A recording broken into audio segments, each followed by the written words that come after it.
This is a challenge painting where I'm going to use just a few digital art brushes and really mostly just one layer here.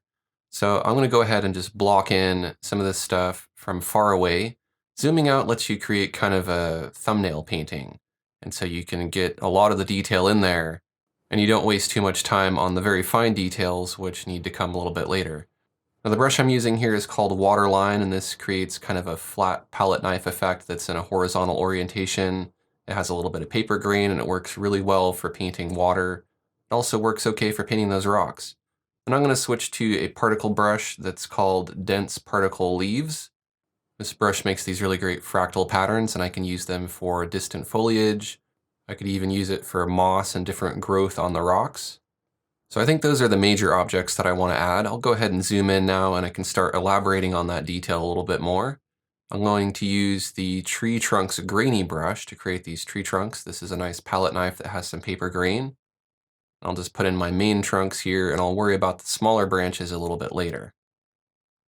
And I'm going to select a lighter color, kind of like a greenish gray, and I'm going to put in some three-dimensional form on these tree trunks. I'll also use that for some rocks that might be down at the base of those trees.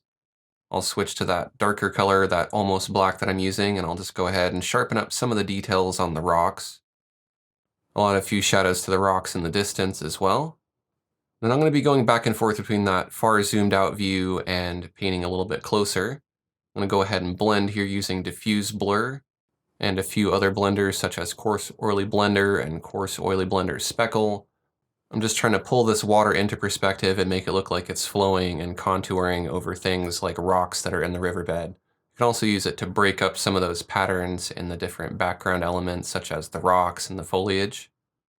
Then I'll go back to that dense particle leaves brush and I'll put in some more foliage here and there. And this is not usually how I work. I usually use a lot of layers when I'm painting, but I want this to look kind of loose and spontaneous and painterly. So that's why I'm using few layers and just kind of going for it and not overthinking it. I'm putting in some more foliage there in the background using different shades of green and yellow green. And I'll go back to my water line and I'm going to use white now to clean up some of that water. I want to go right along the edge of the rocks to add contrast, find some little ripply, wavy spots in the water and add those in. And I'm just moving from kind of broad detail to fine detail. I'll make my brush smaller here using that tree trunks grainy brush.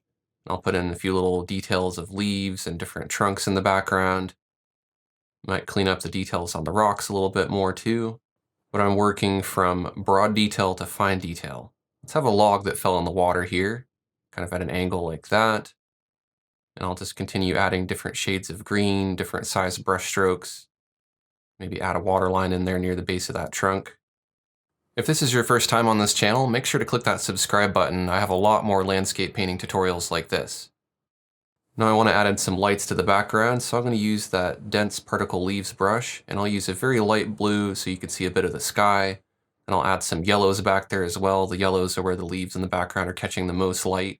Maybe the light's going through the leaves. I'll just continue a little bit more of that yellow into the foreground as well.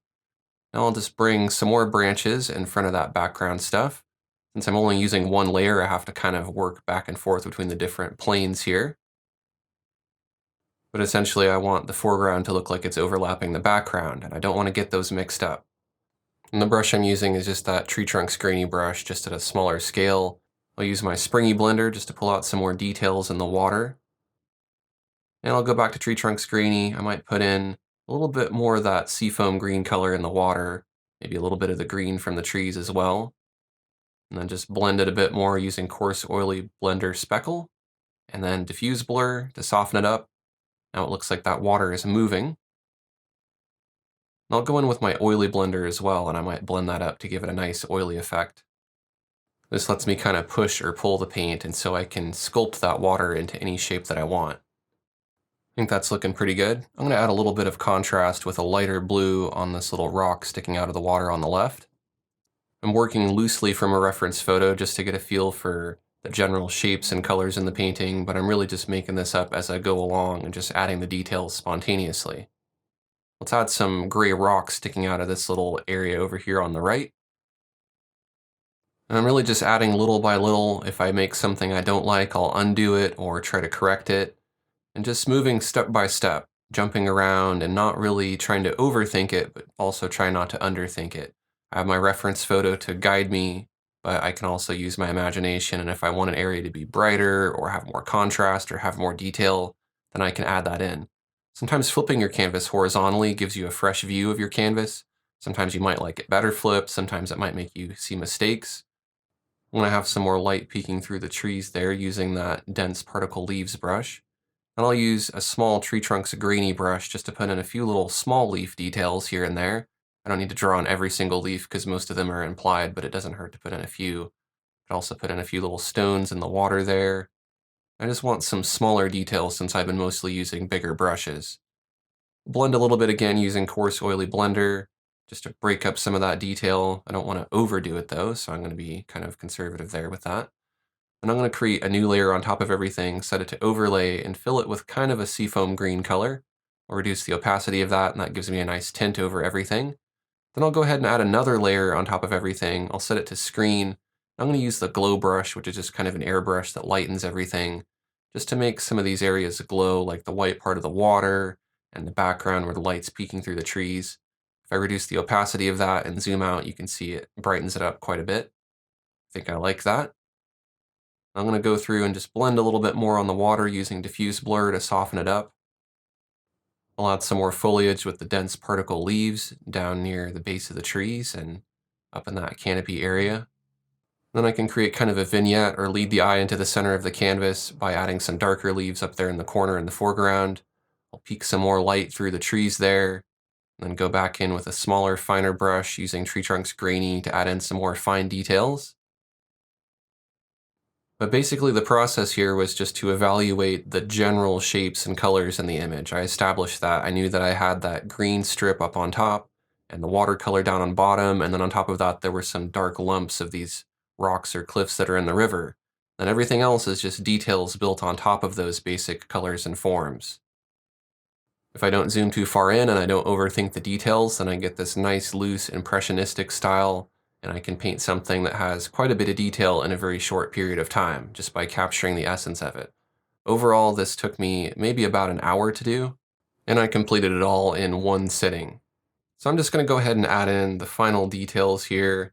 Again, I'm just flipping this back and forth and just trying stuff, and if I like it, I keep it. If I don't like it, I undo it. Working from broad to fine. I know I keep saying that, but that's basically what I'm doing here. I'll add in some more finer little tree trunks in the background there. I don't want to draw them in all the way because I want them to look like they're getting overlapped by the leaves a little bit here and there. And just dancing around, jumping around in the piece and adding in little details here and there spontaneously. You just kind of see this stuff. I'll add a little bit of vignette in the foreground using a multiply layer with the airbrush just to darken the base there. Then I'll add some more contrast in the top corner there by making those dark leaves in the foreground. Make them just a bit darker, and that really helps that area stand out. You really just keep working on it until you're either bored of working on it or it looks right to you. So I think I'm getting near that point now. It's starting to look pretty good. Let's add in a few more little final details here, and with that, I have a finished quick painting of a landscape. Next, I'll show you how to paint a mountain landscape in a loose impressionistic style. That's coming up next.